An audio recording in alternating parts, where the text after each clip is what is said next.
Bien, bonjour à toutes et tous. Un mot pour démarrer cette conférence de presse au nom du groupe socialiste et apparenté. Vous dire que nous avons appris hier avec une grande tristesse la disparition d'Olivier Marleix, notre collègue du groupe Les Républicains. Digne figure de cette droite républicaine, nous nous sommes retrouvés avec lui sur la souveraineté industrielle de notre pays. Et sa voix manquera à l'Assemblée nationale. Aussi, nous adressons nos plus sincères condoléances à sa famille et à ses proches. Je poursuis cette conférence de presse en vous rappelant la position du groupe socialiste concernant le vote final de la loi Duplon cet après-midi. Nous voterons bien évidemment contre la proposition dite loi Duplon cet après-midi, ce texte visant notamment à mettre en place une dérogation permettant de réintroduire plusieurs produits de la famille des néonicotinoïdes et en particulier l'acétamipride. Cela constitue un mensonge à l'égard du monde agricole et cela représente aussi un danger pour la santé humaine et environnementale. Un mensonge tout d'abord à l'égard du monde agricole car ce texte n'apporte au final aucune solution ou proposition concrète pour les agriculteurs, rien en ce qui concerne le revenu, la question du rééquilibrage des relations commerciales et la lutte contre les concurrences déloyales, rien non plus pour réguler le foncier agricole ou encore pour réformer notre système d'aide qui reste orienté vers le productivisme. C'est aussi ce texte, dit loi Duplon, un danger pour la santé humaine et environnementale car l'acétamipride avait été banni en France depuis 2020 en raison de son impact délétère sur les insectes pollinisateurs en tout premier lieu, mais aussi des possibles effets sur le cerveau humain et en particulier sur les enfants. Sa réutilisation est dès lors une étape majeure de l'offensive réactionnaire des droites contre l'écologie, après le vote de la suppression des ZFE ou encore le vote d'un moratoire sur les éoliennes à travers la proposition de loi Grémillet. Enracinés dans les territoires ruraux, les députés socialistes et apparentés avaient fait le choix, face à ce texte brutal, démagogique, d'être une vraie force de proposition lorsque nous étions à l'étape du travail en commission développement durable ou commission des affaires économiques. Nous nous sommes malheureusement heurtés à une union allant de la droite macroniste à l'extrême droite et qui, par le vote d'une motion de rejet de son propre texte en première lecture, a mis précipitamment fin au débat à l'Assemblée nationale. Ainsi, si le texte devait être adopté cet après-midi, le groupe socialiste déposera un recours au Conseil constitutionnel. Je vous remercie. Bonjour à toutes et à tous. Nous allons continuer sur la préparation finalement budgétaire. Hier, notre président de groupe, Boris Vallaud, a rencontré le ministre de l'économie et des finances dans le cadre de cette préparation budgétaire. Malheureusement, nous n'avons pas eu de détails, on n'a pas obtenu sur le contenu des annonces que le Premier ministre doit faire la semaine prochaine. Il nous faudrait, en tout cas aujourd'hui, que ce gouvernement n'oublie pas qu'il n'a pas la majorité à l'Assemblée nationale. Et que pour décider seul de 40 milliards d'euros de coupe budgétaire, il faut qu'il engage une négociation avec les groupes. Avant François Bayrou, Éric Lombard, Michel Barnier et Bruno Le Maire avaient promis la même cure d'austérité en privilégiant les coupes budgétaires sur les hausses d'impôts ciblées sur les plus aisés et en refusant toute remise en cause de la politique économique et sociale d'Emmanuel Macron. Cela avait évidemment, vous vous en rappelez, entraîné leur chute. Nous mettons donc en garde ce gouvernement, que nous gardons sous haute surveillance, nous les députés socialistes, même politique, mêmes effets, le dépôt d'une motion de censure.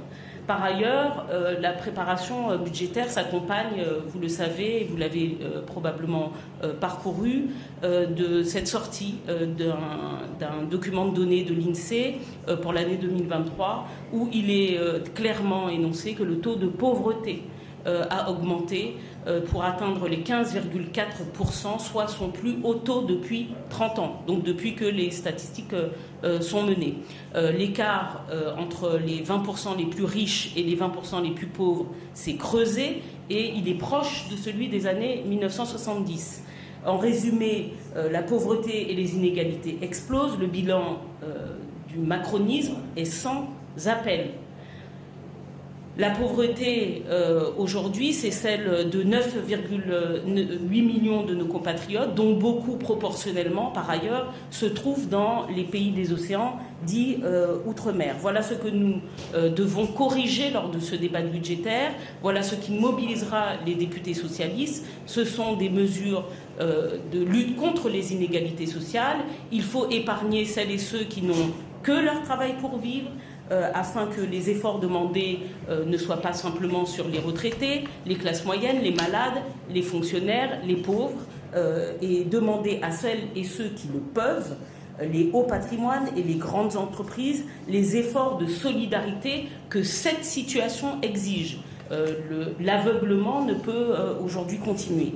Les pistes envisagées par le gouvernement, vous les avez entendues, elles sont ubuesques, elles continuent à être ubuesques au regard de la situation. On parle d'année blanche sur les revalorisations des prestations sociales, coup de rabot sur les réductions fiscales, sur les dons aux associations. Tout ça est évidemment très fou et risque d'aggraver de façon massive les inégalités sociales et la situation sociale du pays. Ce que nous devons aussi remarquer, c'est que c'est ce contexte et cet état des lieux qui aussi aggrave le principe devenu malheureusement confus, mais de défiance démocratique que l'on peut remarquer aussi chez nos compatriotes. La proposition de raboter les réductions fiscales sur les dons aux associations est particulièrement révélatrice de la gestion à la petite semaine de ce gouvernement. Si à court terme, cette réforme, évidemment, apporterait des ressources dans les caisses de l'État, à moyen terme et même à long terme, elle serait tellement dramatique pour les associations caritatives, la recherche médicale, et elle risquerait in fine d'être portée, en tout cas le financement d'être porté sur le reste de la collectivité, ce qui nous paraît fondamentalement injuste et disproportionné. Nous mettons en garde donc le gouvernement de François Bayrou, s'il devait persister à multiplier les coupes budgétaires aveugles au détriment des plus pauvres, nous le censurerions.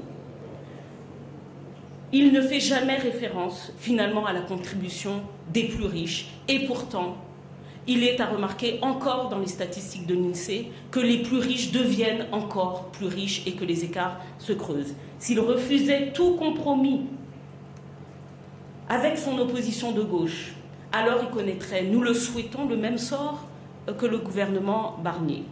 Il suffit en fait de cette trumpisation des politiques publiques françaises. Ce qui est remarqué dans ce rapport de l'INSEE, c'est aussi ce qui est remarqué aujourd'hui aux États-Unis.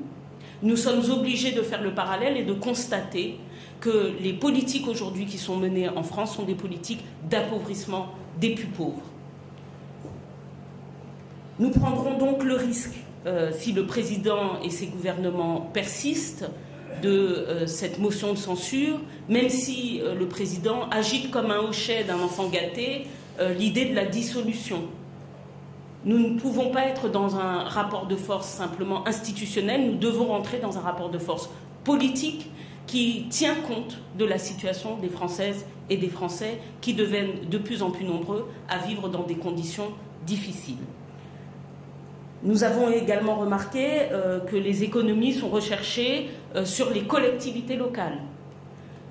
Les collectivités locales qui assurent déjà ce lien social que l'État ne souhaite plus assurer. Sur ça aussi, nous nous battrons et nous nous battrons également sur ces recherches d'économie, toujours sur les plus fragiles, en matière sociale et singulièrement sur la caisse d'assurance maladie. Ce que nous présageons aujourd'hui, c'est des procédures de déremboursement et pas obligatoirement sur les médicaments les plus utiles, mais sur les personnes qui sont dans des affections notamment de longue durée. Oui, elles coûtent cher, oui, les Français vivent plus longtemps, et oui, nous devrons faire des choix, mais nous avons d'ores et déjà fait des propositions. Nous recherchons et nous continuons au groupe socialiste à auditionner tous ceux qui participent du rapport, des rapports en tout cas, en matière de santé. Et ce que nous disons, c'est que les choix doivent être opportuns, les recherches de recettes doivent être opportunes, mais elles doivent singulièrement aussi être orientées sur les pourvoyeurs de santé qui s'enrichissent de plus en plus et, j'ai envie de dire, ceux qui font presque de la financiarisation de la santé, notamment, on doit en parler, les cliniques privées et un certain nombre de laboratoires qui aujourd'hui s'enrichissent, démantèlent ou essayent de compartimenter leurs activités pour que, au final, les recherches et les régulations ne puissent pas porter sur les activités les plus lucratives. Nous serons très vigilants et une fois encore nous le disons, nous prendrons tous les risques pour que la rupture aujourd'hui de ces politiques puisse être engagée et pour que la lutte contre les inégalités qui se creusent soit de plus en plus voyante, soit de plus en plus prégnante et vienne apporter une amélioration des conditions de vie des Françaises et des Français. Merci. Des questions ? Serez-vous reçu par le Premier ministre François Bayrou ? Stéphanie Leroche de l'AFP. Quand est-ce que vous serez reçu, le PS, par le Premier ministre François Bayrou ? Je n'ai pas d'indication sur la date précise, mais la demande a été faite. Il reçoit évidemment, normalement, il a dit recevoir tous les groupes, mais pour l'instant, je ne crois pas que nous ayons un agenda précis. Quentin Menu pour Outre-mer la Première, est-ce que vous suivez les discussions calédoniennes en ce moment en région parisienne ? Quelle est la position des socialistes sur le dossier calédonien? Notamment, les négociations sont menées par un ancien Premier ministre socialiste. Est-ce que vous saluez la nouvelle approche de Manuel Valls sur ce dossier ? Nous saluons la nouvelle approche évidemment de Manuel Valls qui reprend finalement ce fil socialiste qui a été celui notamment des accords de Nouméa. Donc nous ne pouvons que saluer cette reprise alors que naturellement auparavant il y avait une rupture avec cette idée d'intégrer tous les groupes, les loyalistes et les indépendantistes au futur institutionnel et peut-être même à cette idée de décolonisation qui est portée par les instances internationales. Ce dont nous avons peur, c'est ce fameux presque, comment pourrait-on dire, ce basculement perpétuel d'Emmanuel Macron, qui un jour avoue son ancien ministre, le lendemain avec Manuel Valls lui colle quelque part des conseillers pour vérifier qu'il ne va pas trop loin, et puis le surlendemain lui donnerait carte blanche pour avancer dans ces négociations. Bon, nous sommes très vigilants, nous sommes en relation avec notamment les indépendantistes et le FLNKS, avec lequel nous avons eu de toute façon coutume de discuter pour trouver les meilleures des solutions. Mais naturellement, ce qu'il faut éviter, c'est une rupture comme elle aurait été portée par un certain nombre de loyalistes.